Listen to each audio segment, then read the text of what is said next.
Hey yo, hey yo, voice memo for later. Episode, you know the drill. Episode whatever. If you want to know the episode number, just look at the liner notes. Is that what you would call them? Is that, I don't know if that's what you would call them at this point. Like everything's digital, but yeah, sure, liner notes. You know, if you want to be old school. Check the video description if you're listening on YouTube, or look at the damn thing that's on your phone right now. If you're on Spotify, you know, because nobody's, I don't know, if you're listening to this on Spotify on the desktop Spotify app or like on your browser, like that's strange. Like, actually, by that rule, I'm strange because I definitely do use Spotify on like Chrome. On my desktop computer sometimes, but that's specifically for like if I'm listening to music while I'm like speed cubing or something. I'll be honest, I said speed cubing just now because I know my audience and I know that a lot of people listening in the future, because not a lot of people are listening right now, but whoever out there is listening probably aren't that aware of what speed cubing is. But if I just say cubing, so if I say speed cubing, you might have an idea. But you still might not know. It's just solving the Rubik's Cube and other similar puzzles quickly. There's competitions and everything. Look it up. I'm not here to educate you, as extreme progressive left people say nowadays. It's not my job to educate you. But you should become educated. Oh no, we're starting political already. Oh shit. Okay, well, full disclaimer then. I consider myself a pretty left-leaning person. I'm just not like walking off of the proverbial cliff left. I'm just sort of regular left. You know, left, what was left, like, I don't know, maybe even just like 6 years ago. Oh, damn, now you have to go back further. Sorry, I'm left, like, I consider myself left for like what was considered left in like, I don't know, 2012 or 2010 maybe, like going back a little ways now. You know, if you look at what was left then, that's probably more accurate. But like 2016 and onwards, you know, the year that everyone's brain broke, I don't consider myself that type of left. Man, I really wasn't gonna get political with this. I was trying to promise myself, like, don't get political, like in any sort of an extreme way where you get into details of politics at this episode, because it'll alienate some viewers, listeners, whatever. But I was going to touch on like the way people engage politically these days. But it's not just politics either. It's like everything. It's like, so yeah, my dog thinks she needs to go out. You're fine. She's banging the bells, but she just went out fairly recently. She should be okay. Damn, getting sidetracked by my fucking dog. Hey, I'm recording a podcast right now. Don't you know to not interrupt Daddy when he's recording his podcast? Of course you don't know. You're a beagle ear.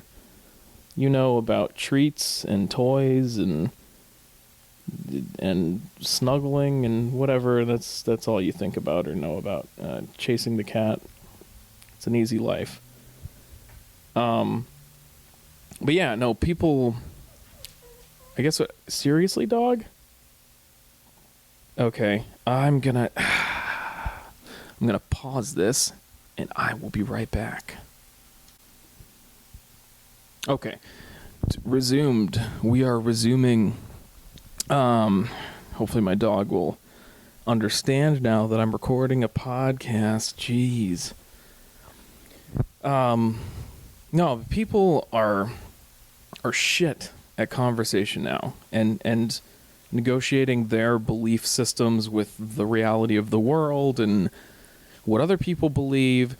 But we're just gonna talk about a word that has floated around in my brain recently, and that's utilitarianism. Okay, and if you're into philosophy and stuff, if you're some philosophy nerd right now, please just calm down, okay? I don't know jack about philosophy, okay? But I know that there is a thing called utilitarianism. And generally speaking, unless I'm picking the wrong word right now, which I don't think I am, this would be like the philosophy of like someone who centers everything they do around like its utility, right? So it's like, what value does this have on what I'm trying to do? Well, like what my goals are, like what value, how does this contribute to that, right? And it's like if something is good, if it produces good versus if it produces bad, right? And not in like some like abstract way, what does it mean to be good or bad? It's a lot more direct. It's more like, okay, what like measurable harm or good does this generally produce, right? And people need to be more like that, is my opinion, okay? Because like, okay, let's just take the look. Let's look at dog, you're really distracted. She's squeaking her toy. I'm trying to like play with her while I'm doing this podcast. This is not working out very well. Oh, fuck me, dude. Just trying to do an episode. Come on. Life happens. Everyone just tries to. We're gonna have to put a pin in that. We're gonna have to talk about how life happens and gets in your way, but you got to just fucking deal with it. You got to figure out how to deal with it, man. But you can't base your actions around ideas alone. They have to be based around facts of the matter and like what you're actually contributing, right? Like if you have a belief system that says, you know, I want to actually, did we talk about this? Am I crazy? Did I talk about this in one of the last episodes? I probably did. I talked about this example of I think I used like green squares or something. It's like, oh man, let me just cut to the point then, because basically, if you have a goal of reducing a certain bad thing out there, right? You can't get hung up on being like, yeah, because I think last time I was talking about like optics and stuff. People get so hung up on optics. Like you can't get hung up on like what something looks like. You need to be focused on what it's doing, right? The results are what matter. So if you want to reduce a certain thing in the world because it's harmful, you need to focus on like what is going to actually reduce that harm. Now, if somebody believes that that thing is not harmful, your focus should be on convincing these people that it is harmful, and you should try to do that, right? But what people think convincing now is just like dunking on someone in a debate, and they're like, yeah, I told him. It's like, yeah, he's probably going to go further in the direction he was going in, right? If he was like extreme, like opposed to your political views or whatever, your philosophy on life, like now he's going to be even more entrenched in that just by the human, like natural human behavior of like, oh, well, if you are going to be an asshole, well, fuck you, right? Like that's not convincing him to change. Right, so it's kind of like the way that this shows up. That was my dog shaking her toy violently because she thinks that this is a play session and not a podcast recording. God, I like I'm trying to like be like, look at how cute it is, how mad I'm at my dog, but then secretly inside I'm actually boiling. I'm like, God damn it, this is really annoying. I'm trying to do this thing. It's not too serious, but it. And my cat's trying to get on me. Oh my God. So yeah, it's not going to convince anybody, you know, like it's the way it happens nowadays is like somebody will do something that like, let's say this is like a common way this happens, right? Is like, let's say somebody does something or they say something. Let's say they say something that could be construed as like, not even could be construed. It kind of is a little racist, right?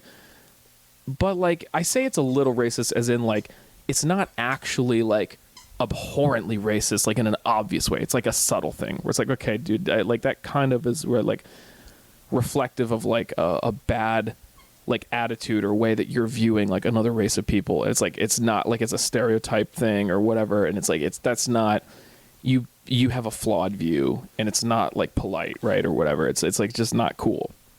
It's a little racist, right? We all know what I mean when I say something's a little racist as opposed to like extremely in your face racist, right? So let's say someone says something that's like a little bit racist, okay? And if you wanted to like extend an olive branch, you could say like could be construed as maybe being racist, right? Maybe, I don't know, the context matters, whatever, who knows? Maybe they just misspoke or they said something the wrong way, but they didn't really mean to say it that way. I don't know. Or maybe they're a little racist, okay? But let's say that happens, right? How many times can I like just keep coming back and say, all right, but let's just say that it happened and just like waste time like repeating myself. Let's say it happens though, right?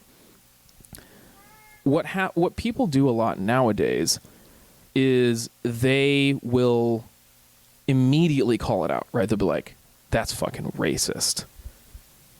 Okay, well, let's take a step back, right? Put yourself in that person's shoes, right? Most people, if they don't think that they're being bad people, which is basically everyone, by the way, right? Nobody does bad things or says bad things or whatever you want to say, right? And thinks that they're being bad. And they're like, oh, but I'm going to do it anyway. That's not what people think, that they're the main character in their story and that their story is the only story that matters. Everyone has a very egocentric point of view. And it's not because they're an egomaniac or whatever. It's not because they're, narcissist. It's just because that's the human way to think about things. You think about yourself first and foremost. And part of that's a good thing or a necessary thing, right? Because you have to stay alive. So you have to look out for yourself because you can't just assume everyone else is looking out for you. They're not.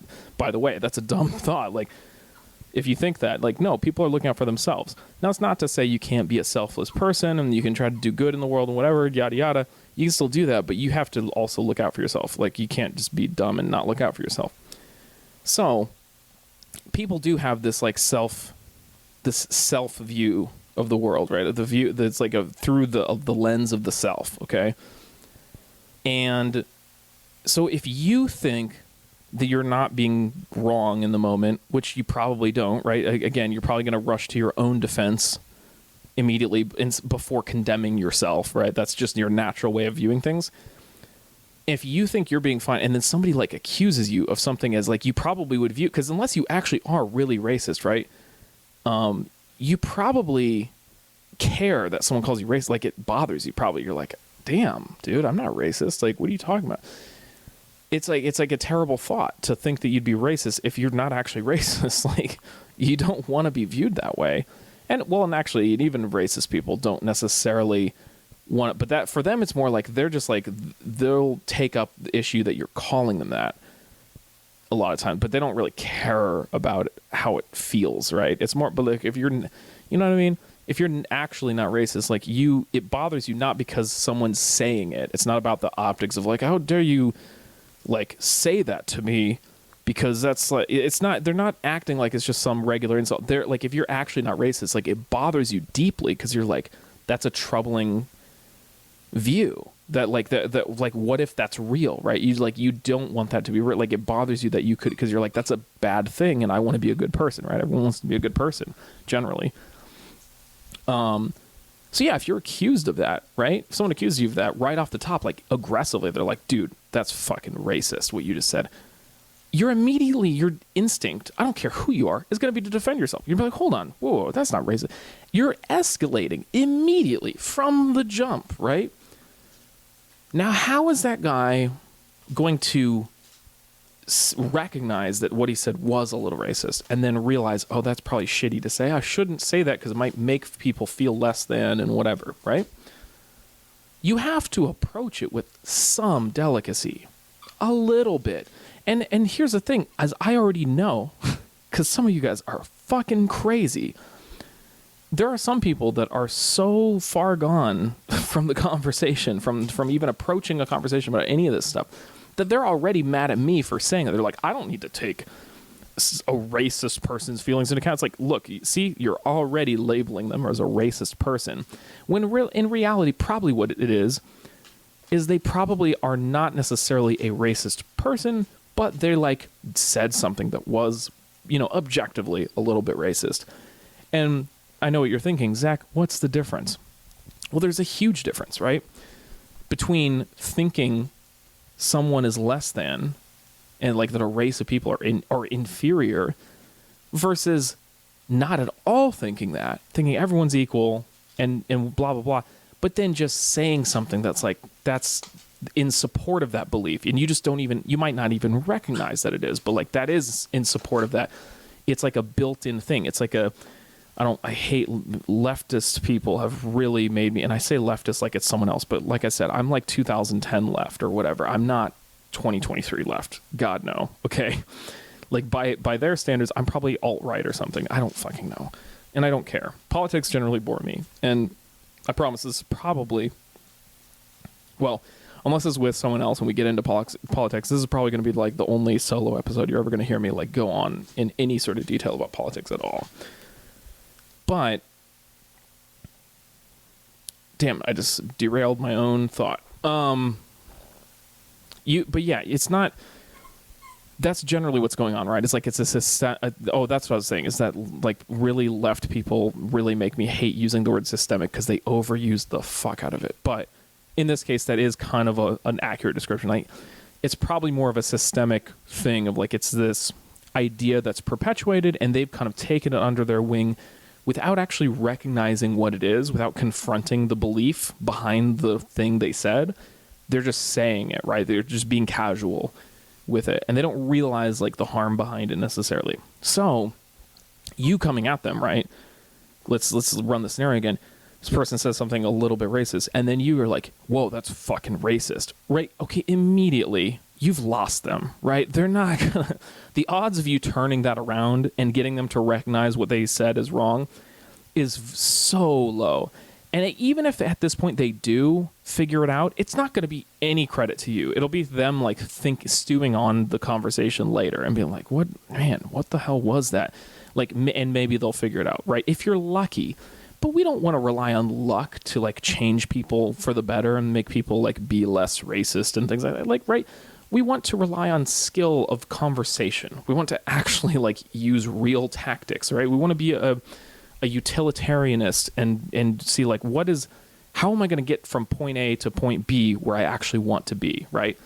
Like, let's not just, philosophize about everything, which is ironic because it's like a philosophical point of view. But, let's actually like do some measurable like action, like take some measurable action that's actually going to lead us there, So yeah, you should approach it with a little bit of tact. You should say, hey man, that feels like you're probably not meaning to be like this, but I just wanted to let you know that I think what you said is kind of like, it's a little racist. And like, here's why I think that. And I don't think you're racist, probably, and because of that, I figured you probably want to know how that could sound to someone else, right? And if you approach it that way, people are like, first of all, the emotion they're probably going to feel immediately, if they're a good person, is they're going to feel terrible. They're going to be like, ugh, I hate that, like, I even came off this way. Even if I didn't mean to, like, I hate that this came off this way. And they're probably going to, at least at the very minimum, they're going to engage you in good faith because you're coming at it with a very empathetic, like, gentle approach, right? And they're going to be like, oh, shit. And that'll probably actually make them think about what they said. And even if they don't 100% agree with you right away, it's going to at least start the conversation, and then you could convince them, right? And then they'll be like, oh, damn, like, I've never thought about that as being racist. Like, holy shit. And now you've changed somebody's stance on even one thing that's slightly right. Like, even if it's just one little thing, that's how those little changes build up over time to bigger things. Like, but that's how you have to do it, right? You can't just like, that's fucking racist. Like, if you just start raging, they're just going to hate you and run in the opposite direction. Like, what a dumb fucking thing. Anyway, I hate politics these days, so we're going to move on from the politics thing, but let's talk in this same vein of like, okay, how do we apply this to things outside of politics, right? Well, you have to like, I don't know, if you have a goal, and let's ignore politics, right? It's just a non-political goal. It's just some life goal, right? You have to approach that with that same philosophy, right? You have to be like, okay, well, you don't have to do anything I tell you to. I'm just suggesting that's probably a good approach, right? It's like, what are some measurable things I can do to like start going towards that goal, right? Here, let's get personal. One of my goals right now is like bettering my financial situation, because my finances kind of suck, right? And so I've been, in addition to budgeting, which has been very helpful, and with having this concrete goal of like, okay, I'm going to, within a few months' time here or whatever, I'm going to have like $1,000 emergency fund, which is not much, but like so much better than nothing, right? Which is what I had before. And I don't have the $1,000 yet, but I plan to probably be close to there after this next month. Not that that matters to you, but that's just where I'm at, right? Now, in addition to that, I'm also trying to get a salary increase at my job. Now, I've been put into a position, luckily, over the last year and a half, where I've been like given opportunities to kind of prove myself, and now I'm like, it's kind of like it's gotten to almost the negotiation part where I'm like, actually, like I have leverage at this point. I'm doing a lot of things that they need me to do, and they're relying on me, and there's not other people that can really fill my role, and so I'm in this leverage point. But this is all to say, like, you have to take actual action on the thing. You can't just be like, okay, well, I need more money, and then be like, well, maybe I can like keep an eye out to see if there's better jobs, or maybe I'll keep an eye out for like opportunities to see if I can get a promotion, and I'll just work really hard, right? It's like, that's kind of getting there, right? But like, and this gets into the other thing I wanted to talk to you about today that's on my mind, okay, is the path you take to get somewhere is not always going to be what other people do. And it's not, and actually, I would honestly say, in my opinion, it's very unlikely to match up with the way, like, culture and, like, the world, like, that people in the mainstream society push you, right? That's actually usually a bad way, right, to go. Like, look at all the fad diets, right? For instance, like if you're trying to like lose weight, there's all sorts of like fad diets that come and go. They're like, you should do this thing, take this pill, and do this crash diet, and it'll help. And it's like, but it won't though, right? Because all you have to do is do a little research, and you find out, oh, that's actually a really shitty approach, and it's not gonna produce like reliable long-term results. Like, right? It's just not gonna work. It doesn't even take that much work to figure that out. It doesn't take that much research. But if you don't do that research and you just go with what you hear, that's probably actually a really bad approach. And I think what I've found is that, like, that's true with most things, actually.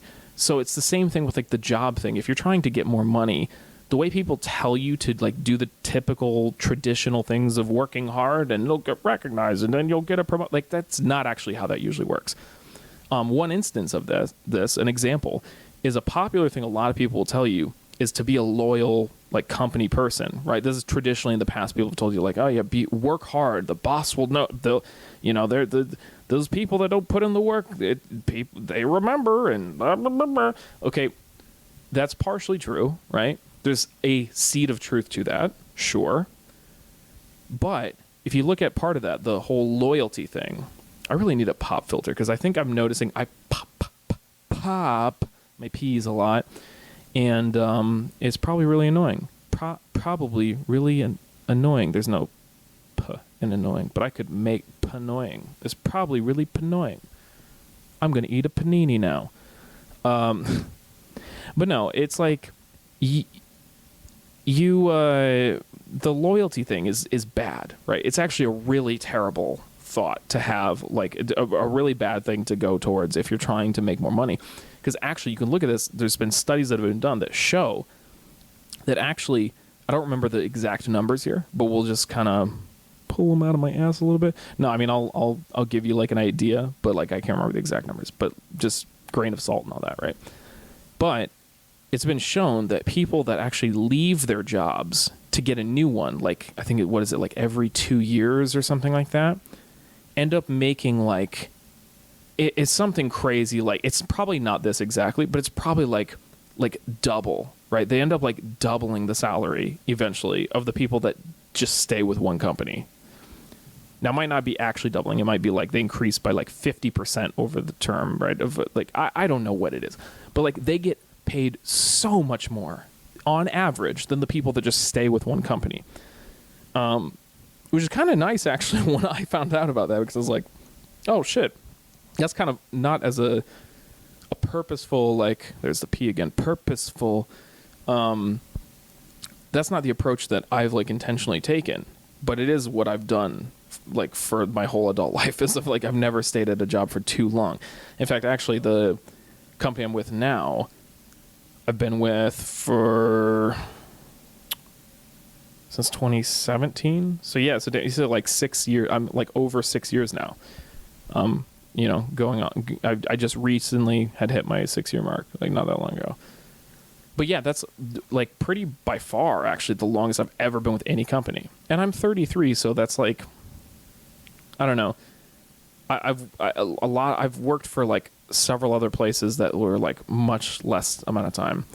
I feel like that's not normal. A lot of people, like, they probably would have gotten a job at, let's just say, like age 24-ish. We'll just call it that, maybe, right? And then they still would have been at that company now. Like, they wouldn't have left yet, right? And they would have hit 9 years recently, right? Actually, I know a guy that I work with a lot that he's actually, I think, hitting his 10-year soon. And he's actually, we're both kind of working together, we're in a similar situation. We're both trying to get that payday, man. But anyway, this is to say, though, right, our path that we're taking right now to, like, do this thing, now, part of it was a little bit of, I don't want to say luck, but like people did notice, like, we had certain tendencies to do certain things, have certain ideas about like, oh, things should change, and this is how we would change things. Like we're always like kind of, I guess, chirping, you could say, running our mouths, but like in a good way, right? We're always like contributing ideas. And so that was, I think, part of like what led us to this opportunity. But well, just even looking at that, right? That is, I know that that's what led us to this opportunity because they told us, right? Okay, well, if you're just a company guy who's loyal and just shuts his mouth, well, you're not going to get that opportunity, right? And yeah, I know it's like Monday morning quarterback kind of thing, right? But the bottom line is, it's not a traditional path that got me here of like, oh, well, there was this job opening in my company and I applied and it looks like I'm going to get it. Like, that's not how I'm going about this. And I don't know, I'm saying this like it's in the future, and I don't know for sure if this is happening or how good. Well, actually, I do know for a fact I will be getting a raise and a title change, like almost for a fact, because they basically have told me that. But I don't know like what it's going to look like or whatever. All right, the details are fuzzy. But this was definitely done in a very non-traditional path. And it's because I didn't shut my fucking mouth, and I actually did speak up and was my own person, my own individual person. If you were comparing what I've done to the traditional approach of what people tell you, like commonly, like they would not, I'm doing like the opposite of what they say you should do. And it's working, right? It's like, and that's not to say it's going to work for everyone. I'm just saying that you gotta like think outside the box, man. You can't like, people will give you such bad advice. And I know you're thinking right now, like, what if you're giving me bad advice right now? I might be. I don't know. You should use your fucking brain, I guess is what I'm saying, right? And, like, actually look at what you want to get to. Look at how other people get there. And model your behavior after what other people have done successfully to get there, not what just randos tell you, right, that don't know any better necessarily. Like, yeah, just you should always model yourself after what other people have done successfully, but then also be prepared to make tweaks and understand that there might be more to it. There might be other things contextually about their thing that made it work for them that might not make it work for you. Like, your path might still not be their path. It might still be a little different. It might be way different. But you should start by looking at the people. Don't, like, listen to just random fucking people that, like, say, well, you know what you should do. Look at what actual people did that, like, where they, right? It's like if you want to win a game and you don't know very well how to play the game, you just learned how to play the game, you're not going to go to, like, people that are average at the game and be like, I wonder what this average Joe at this game who's not that great but not that terrible thinks. Like, fuck that guy. You're going to go to the guy who's, like, the world record holder, like the guy who's won all bunch of champions, like, who's won the game more than anybody. You're going to look at that guy or girl and be like, what did they do to win? And you're going to model it after that. Now, there's all sorts of things that go into that, right? Like you might not be ready for their type of strategy because they're too advanced, right? They're at like this advanced level doing advanced things, and you need a foundation of these beginner skills first, right? So you might not be ready to do exactly what they're doing right now, but you should start there. You should start by looking there, right? And then generally you're going to be able to figure out. And look, if I don't do that many things very well at all. I suck at a lot of things. I'm okay at some things. I'm like pretty average. You know what? I would say I'm like at a pretty decent intermediate to advanced level in multiple things. But if I'm like damn good at anything at this point, I know how to learn new things and how to like get better at them, right?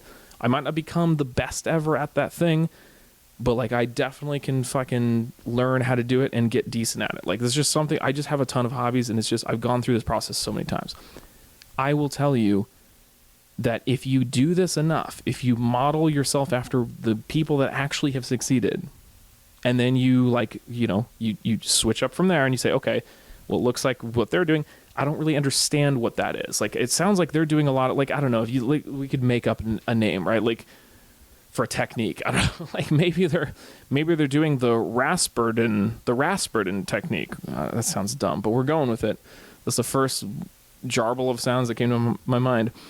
But yeah, maybe they're using the Rasperden technique, and you're like, I don't know what the fuck the Rasperden technique is. And then you look it up and you're like, I read a whole thing about it. I still don't fully understand it. Okay. Well, you can deduce from that two things for certain, right? One, this Rasperden technique that you don't understand is probably a very key technique because you've done the research and it sounds like they use it a lot, right? So it's probably really important. But you might not, the other thing you know for certain is from doing all this research and you still don't understand it, you're clearly not really ready to do that right now then, right? You're going to have to learn about it a little more. But you do some digging, you'll find people that'll say, oh yeah, well, for people that want to get into the Rasperden technique, you got to master your fundamentals of base building. I don't know. I'm just making shit up. I don't know like this theoretical game we're talking about, right? But like maybe the Rasperden technique is maybe like an advanced base building technique, or not a base building technique, but a base building like strategy. And like, well, okay, before you get into the Rasperden technique, like you need to understand the foundational base building strategies for beginners, right? And there might be like the Snobbertrout method, and you're like, the Snobbertrout method, that sounds fucking boring and stupid. Guess what?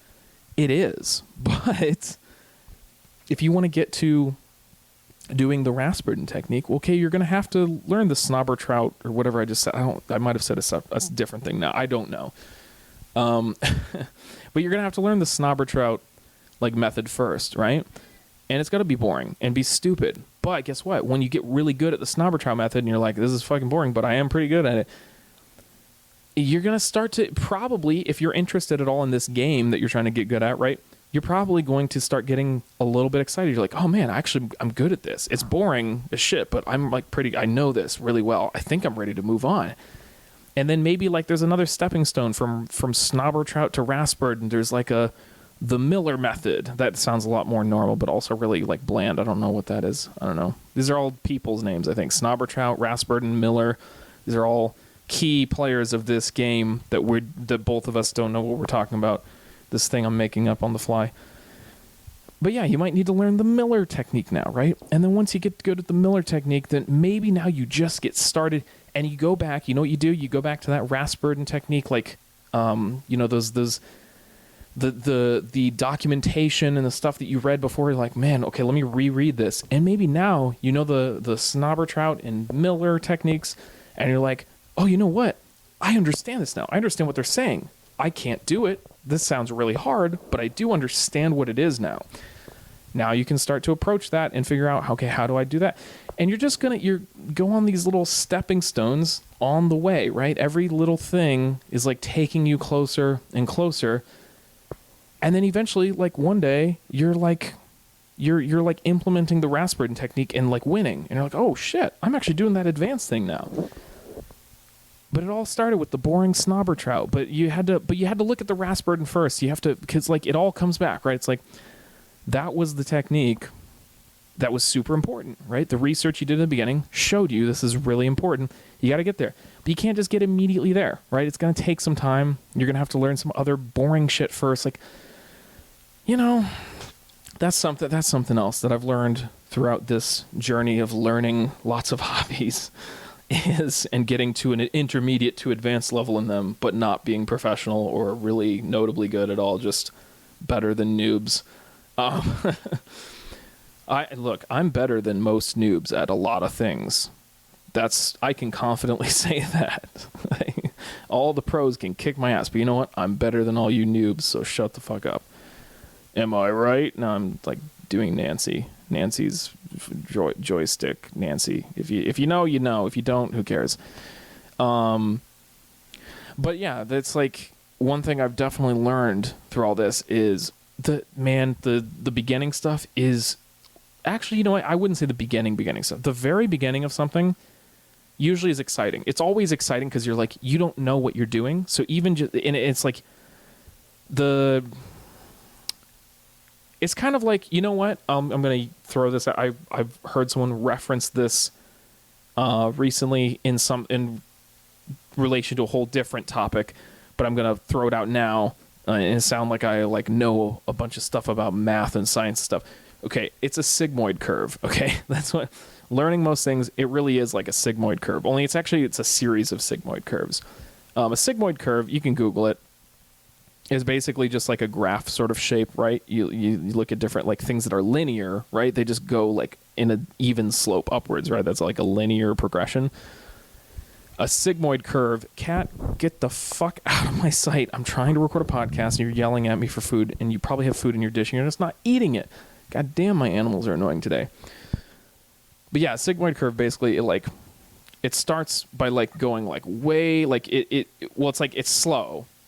It barely goes. It's like a really weak linear progression kind of looking thing, right? And then it goes way up, like exponential growth, and then it like tapers way off again, and it like looks like kind of like a flat S sort of shape. I might describe it.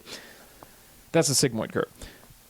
I think a lot of things you learn, the progression of learning things is like a series of like a couple sigmoid curves, and then it probably changes eventually to something else, maybe more like logarithmic or something. I don't know, but yeah, you start off really slow because you don't like know anything, and you're like it's tough to even get started, right? But then you hit this certain point where you're like, oh, okay, I understand this thing and that thing. I successfully did this thing, and then you hit this like huge just boom of growth where you're just like, oh man, and now that means I can do this thing, and oh that now I understand how that works, and oh damn, I succeeded at this. I won the game or whatever you're doing. I don't know. I successfully knitted a blanket or whatever, if you're learning knitting. I did that once. I don't remember how to knit. True story. I once knitted a baby blanket for my niece when she was being born. And then I continued knitting from there. I knitted some scarves. I started a scarf. I don't think I ever finished it. And then I legit now don't know how to knit. I actually don't know how to knit. I knew, and then I stopped using it completely, and I forgot. So I used to know how to knit, and now I don't. And someday maybe I'll pick it back up, and maybe I'll learn to crochet as well. I don't know. Small little life goals.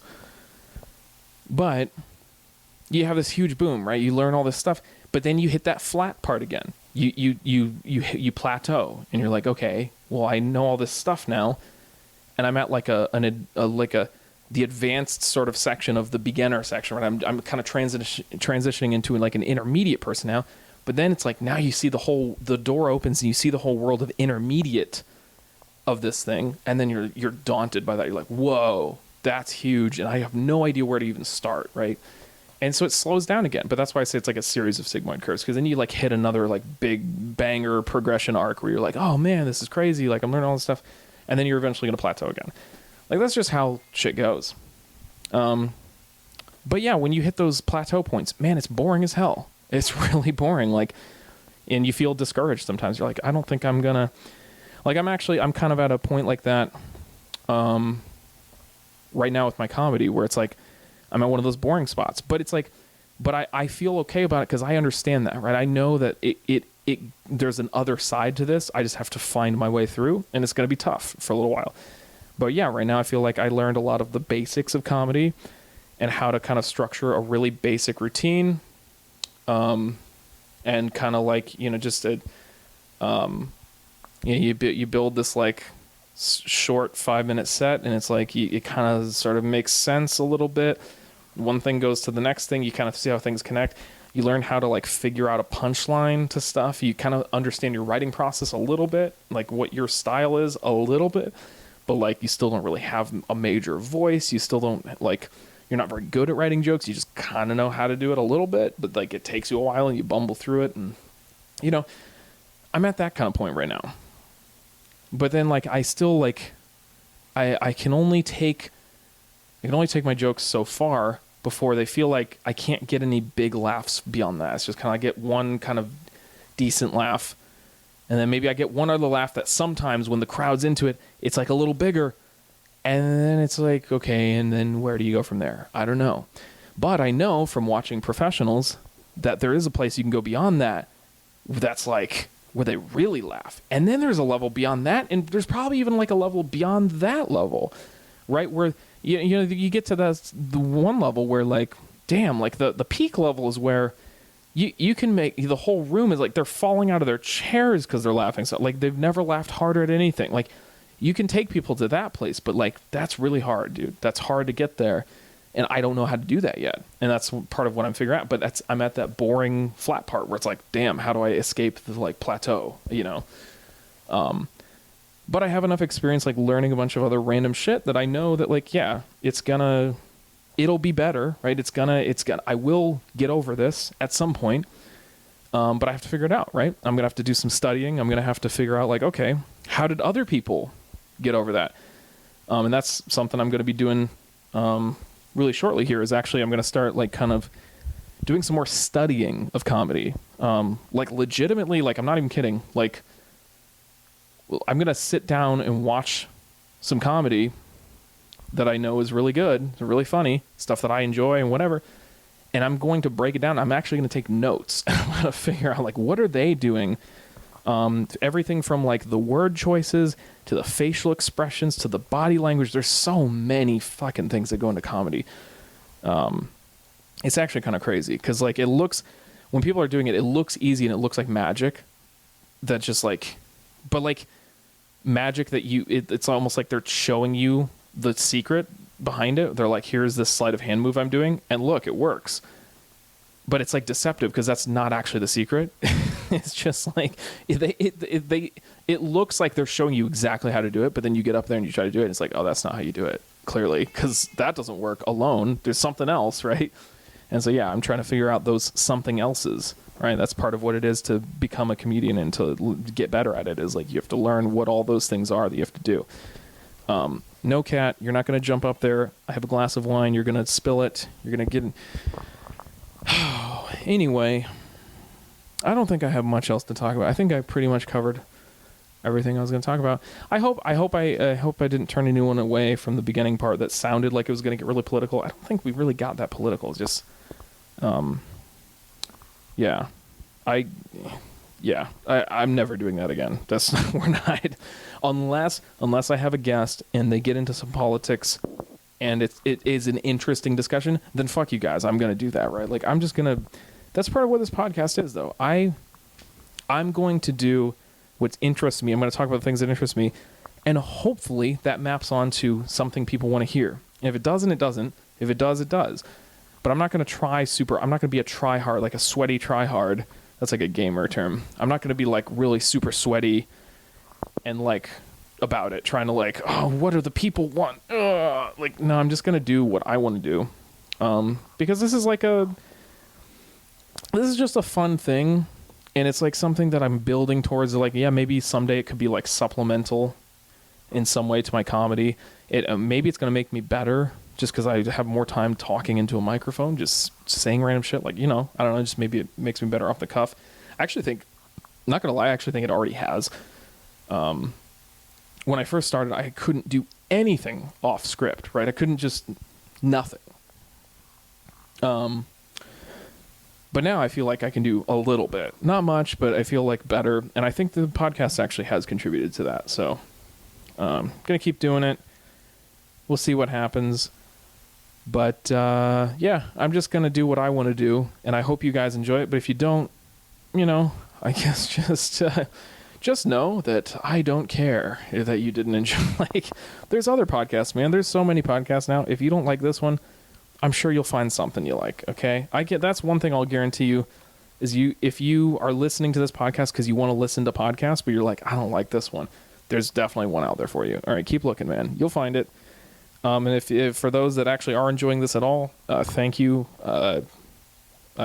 You should come up and say hey to me and be like, hey, because like I don't actually know who's listening. I know that like one person here and there kind of is listening to it, and I think based on the demographics, I actually think from what they're showing me that like it can't just be my mom only, because like it's like I was showing someone, at least one person is listening to this that's like in the 18 to 24 range or something. And I'm sorry, but my mom is a little bit older than that. Sorry, mom, you're older. Look, if you think you're 18 to 24, if that's your demographic, like that's delusional.